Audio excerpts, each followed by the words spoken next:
ओम शांति।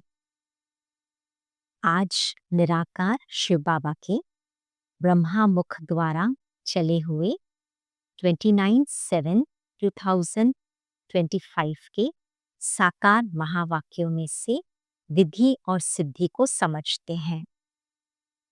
आज की मुरली में बाबा ने प्रमुख मुख्य निज ज्ञान को 3 कथाओं के रूप में एक्सप्लेन किया है। वो है एक तीजरी की कथा, फिर अमर कथा और फिर सत्य नारायण की कथा। उसके बाद बाबा विशेष सहज योग की विधि सहयोग बता रहे हैं। कैसे, वो हम समझेंगे। उसके बाद बाबा संकल्पों के खाते को जमा करने का आज तरीका बता रहे हैं। जितनी जितनी आत्मा के अंदर एकाग्रता बढ़ती जाएगी, उतनी उतनी संकल्पों की शक्ति जमा होगी। और एकाग्रता फिर कैसे बढ़ेगी, उसकी भी विधि बाबा एक्सप्लेन कर रहे हैं। तो सुनते हैं मुख्य महावाक्य। बाबा कहे, मीठे बच्चे, इस शरीर की वैल्यू तब है जब इसमें आत्मा प्रवेश करे, लेकिन सजावट शरीर की होती है, आत्मा की नहीं। वैल्यू का कारण है आत्मा, लेकिन सजावट शरीर की होती है, आत्मा की नहीं। प्रश्न है, तुम बच्चों का फर्ज क्या है? तुम्हें कौन सी सेवा करनी है? उत्तर, तुम्हारा फर्ज है अपने हमजिन्स को नर से नारायण, नारी से लक्ष्मी बनने की युक्ति बताना। तुम्हें अब भारत की सच्ची रूहानी सेवा करनी है। तुम्हें ज्ञान का तीसरा नेत्र मिला है, तो तुम्हारी बुद्धि और चलन बड़ी रिफाइन होनी चाहिए। किसी में मोह जरा भी न हो। आज गीत जिस पर पूरी मुरली का आधार है, वो है नयनहीन को राह दिखाओ हे प्रभु। ये बहुत फेमस पुराने जमाने का गीत है, जो बाबा मुरली के पहले बजवाते थे। पग पग ठोकर खाऊं, ये आगे के महावाक्य उसके गीत के बोल हैं। तो बाबा कहे, ओम शांति। तुम बच्चों को भी रिस्पॉन्ड करना चाहिए, ओम शांति। हमारा स्वधर्म है शांति। तुम अभी शांति के लिए कहाँ थोड़ी जाएंगे, क्योंकि आत्मा को अपना स्वरूप समझ में आ गया है। बाप से तो बच्चों को वर्षा मिलता है, यहाँ तो तुम बाप के सामने बैठे हो, पढ़ते भी हो। तुमको कौन पढ़ाते हैं? तुम कहेंगे शिव बाबा पढ़ाते हैं। तो बाबा अक्षर तो बिल्कुल सिंपल है। बाबा का कहना है, भाव ये है कि बाबा के साथ, परमात्मा के साथ बच्चे और पिता का सिंपल नाता जोड़ करके, समझ करके वो नाता निभाओ। वह कहते हैं, मैं परमात्मा हूं, यानी परमात्मा तुम्हारा बाप हूं। अब ये जो गीत बनाया है, नयनहीन को राह दिखाओ हे प्रभु, पग पग ठोकर खाओ। अब क्या शरीर को राह बतानी है? नहीं, है ना। कहीं पर जाते हैं, कहीं पर कोई रास्ता भूल जाते हैं, तो उसके लिए तो ये गीत नहीं बना है। तो किसके लिए ये गीत बना है? आत्मा को। आत्मा ही पुकारती है। शरीर को तो 2 नेत्र हैं, चरम चक्षु। तीन तो हो न सके। तीसरे नेत्र को यहाँ मस्तक में तिलक भी देते हैं। सिर्फ कोई बिंदी मुआफिक देते हैं, कोई लकीर निकालते हैं। बिंदी तो है आत्मा, तो ये जो तिलक लगाते हैं वो किस बात का यादगार है, प्रतीक है? वो तीसरे नेत्र का प्रतीक है। कौन सा नेत्र? ज्ञान का तीसरा नेत्र। तो आत्मा को पहले यह ज्ञान का तीसरा नेत्र नहीं था। जब बाबा आत्मा का ज्ञान देते हैं कोर्स के माध्यम से, और जब आत्मा अपने आत्म स्वरूप में टिकती है, तब उसका जैसे तीसरा नेत्र खुलता है। उस आत्म स्वरूप से जो आत्मा समझती है, इस दुनिया को देखती है, उसका जो नजरिया बनता है, मानो उसका तीसरा नेत्र खुला है। और इस नेत्र के लिए गायन है, नयनहीन को राह दिखाओ हे प्रभु। तो प्रभु में वो ताकत है नयनहीन को नयन देने के लिए। और जब ये नयन मिलते हैं, तीसरा नेत्र मिलता है, समझ मिलती है, ज्ञान का दिव्य नेत्र मिलता है, तब पग पग ठोकर खाने वाली, भटकने वाली आत्मा को जैसे एक दिशा मिलती है। कौन सी दिशा मिलती है? श्रेष्ठ समझ की दिशा, श्रेष्ठ बुद्धि की दिशा, जिसको बाबा आज कह रहे हैं रिफाइन बुद्धि प्राप्त होती है। तो उस दिव्य नेत्र से, दिव्य बुद्धि से फिर जो आत्मा सोचती है, कर्म करती है, तो वह कर्म उस आत्मा को गति, सद्गति, मुक्ति, जीवन मुक्ति की ओर ले जाते हैं। तो पग पग ठोकर खाने वाली आत्मा को जैसे श्रेष्ठ दिशा प्राप्त होती है। कोई भी मनुष्य मात्र को यह ज्ञान नहीं है, इसलिए ज्ञान नेत्रहीन कहा जाता है। बाकी यह आंखें तो सबको है। सारी दुनिया में कोई को भी यह तीसरा नेत्र नहीं है। अब तुम बच्चों को प्राप्त हुआ है, तो चलें 1 मिनट अगली कथा को समझने से पहले अपने इस तीसरे नेत्र का अभ्यास कर डालें। जहां भी बैठे हैं, बस अपने आत्म स्वरूप में, नेचुरल स्वरूप में, ओरिजिनल स्वरूप में स्थित हो जाएं।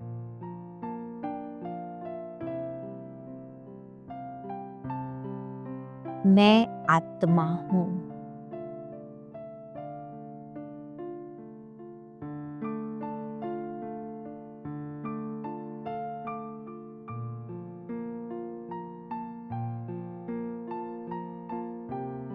मैं आत्मा हूं।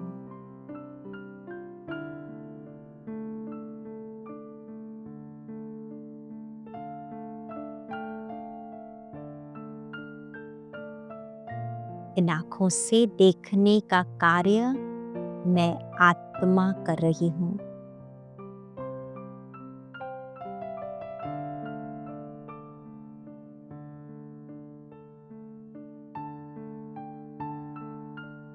बाहर की दुनिया की आवाजों को कानों द्वारा सुनने का कार्य मैं आत्मा कर रही हूं।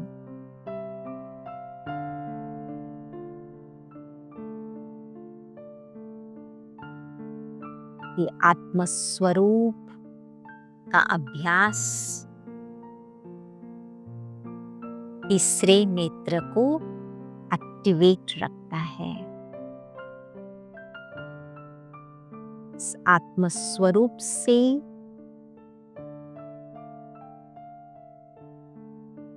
मैं आत्मा अपने निज परम पिता परमात्मा को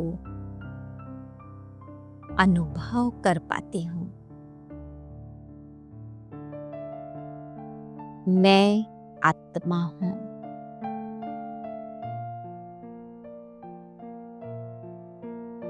अब चलें दूसरी कथा। बाबा कहे, बाप अमर कथा भी सुनाते हैं। अब अमरनाथ पर कहाँ कहाँ दूर जाते हैं। बाप इस संगम युग पर आकर आत्मा रूपी पार्वती को अमर कथा सुनाते हैं। यह कथाएं आदि जो बनाई हैं वह भी ड्रामा में नूंग है, फिर भी होगा। अब यह अमर कथा, बाबा अमर हैं, जन्म मरण के चक्र से न्यारे हैं, पुनर्जन्म रहित है। और बाबा आत्मा रूपी पार्वती को, पार्वती माना जो अपने को आत्म स्वरूप में स्थित रखती है, और जो आत्मा अपने बाहर की प्रवृत्ति के भान से, मन बुद्धि संस्कारों के दैहिक भान की प्रवृत्ति से स्वयं को न्यारी रखती है, पर वृत्ति में रहती है, वैसी आत्मा पार्वती कहलाती है। और ऐसी आत्मा रूपी पार्वती अमरनाथ बाबा से, निराकारी बाबा से जो अमर कथा प्राप्त होती है, अर्थात आत्मिक ज्ञान प्राप्त होता है, वो आत्मिक ज्ञान, आत्मस्वरूप को जागृत करने का ज्ञान, जिससे देह भान समाप्त होता, मृत्यु का डर समाप्त होता, आत्मा में नेचुरल यह ज्ञान मजबूत होता जाता, पक्का होता जाता कि आत्मा तो अमर है ही, आत्मा तो अविनाशी है ही, न आत्मा कभी मरती है न कभी जिंदा होने का प्रश्न आता। तो आत्मा केवल एक शरीर छोड़ करके दूसरा शरीर लेती है, जिसको कई बार बाबा सर्प का मिसाल देते हैं। जैसे सर्प एक खाल छोड़ करके दूसरी खाल लेता है, इसी प्रकार से फिर बाबा अमर कथा सुना करके आत्मा को अमरपुरी का मालिक, सत्य युग का मालिक बनाते हैं। अर्थात जिस सत्ययुग में आत्मा को अपने सत्य स्वरूप की स्मृति रहती है, आत्म स्वरूप की स्मृति रहती है, और वहां पर फिर मृत्यु का नाम नहीं होता, वहां सहज आत्मा एक शरीर रूपी चोला छोड़ करके दूसरा शरीर रूपी सतयुगी चोला धारण करती है। तो चले इसका भी अभ्यास कुछ क्षण हम कर लेते हैं। बाबा की निरंतर निराकारी अमर किरणें मुझ आत्मा को प्राप्त हो रही हैं।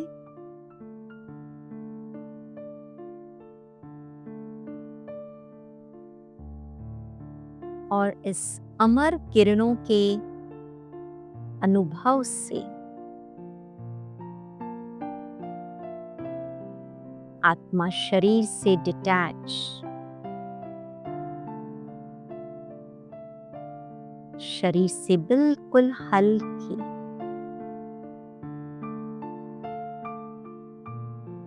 ये शरीर रूपी चोला जैसे लाइट होता जा रहा है, लूज होता जा रहा है।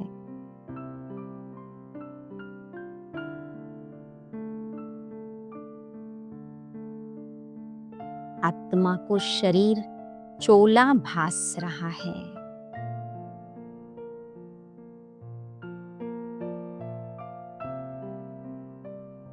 आत्मा को अनुभव हो रहा है जैसे कि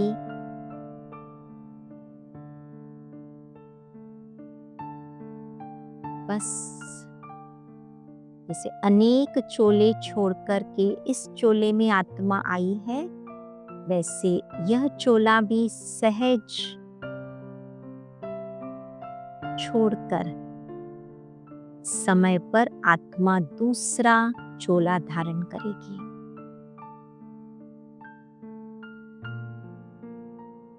ट्रांसफर ऑफ ड्रेसेस।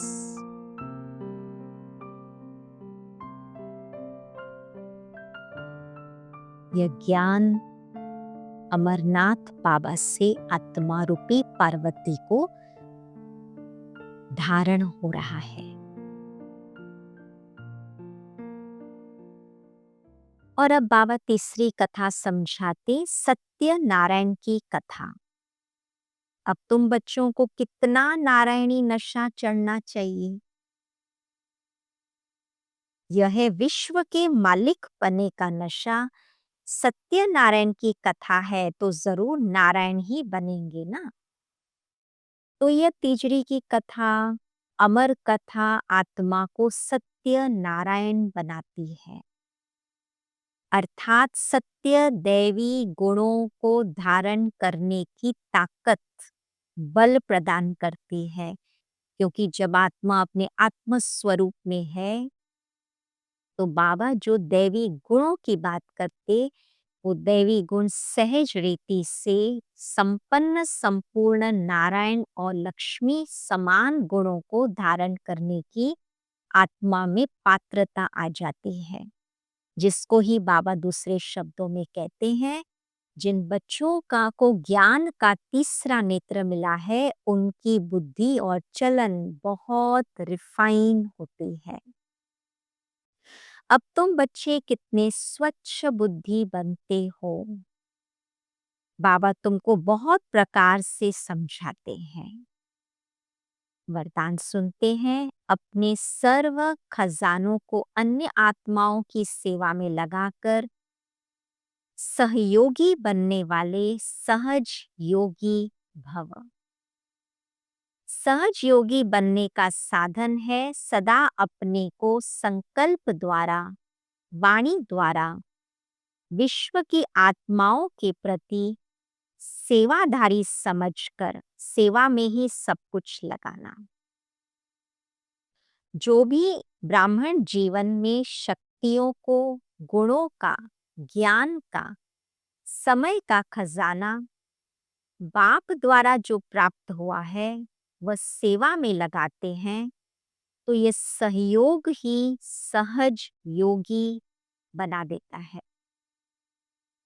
लेकिन सहयोगी भी वही बन सकते हैं जो संपन्न हैं। सहयोगी बनना अर्थात महादानी बनना, क्योंकि जितना आत्मा और अनेक आत्माओं को शक्ति गुण जो बाबा से मिले हैं, उनका सहयोग देती है, वो जैसे एक चैनल बन जाती है। और आत्मा जब बाबा का चैनल बन जाती है तो बाबा के साथ उसकी बुद्धि का योग जुड़ा रहता है, और यही तो सहज योग है। अव्यक्त इशारा, जैसे अपने स्थूल कार्य के प्रोग्राम को दिनचर्या प्रमाण सेट करते हो, ऐसे अपनी मनसा समर्थ स्थिति का प्रोग्राम सेट करो तो संकल्प शक्ति जमा होती जाएगी। अपने मन को समर्थ संकल्पों में बिजी रखेंगे तो मन को अपसेट होने का समय ही नहीं मिलेगा। मन सदा सेट है, एकाग्र है, तो स्वतः अच्छे वाइब्रेशन फैलते हैं, सेवा होती है। तो संकल्प शक्ति जितनी आत्मा में भरती जाती है, आत्मा शक्तिशाली कहलाती है। और उसका आधार है एकाग्रता, और एकाग्रता का आधार है, बाबा आज कहते, मनसा समर्थ स्थिति का प्रोग्राम सेट करो। तो चाहे मुरली से हम कुछ टाइटल्स लेवें, स्वमान लेवें, चाहे कुछ अच्छे अच्छे अभ्यास हम मुरली से लेवें, कभी निराकारी का अभ्यास, कभी फरिश्ते का अभ्यास, कभी कोई न कोई स्वमान में रहने का अभ्यास, मैं मास्टर सर्वशक्तिवान हूँ।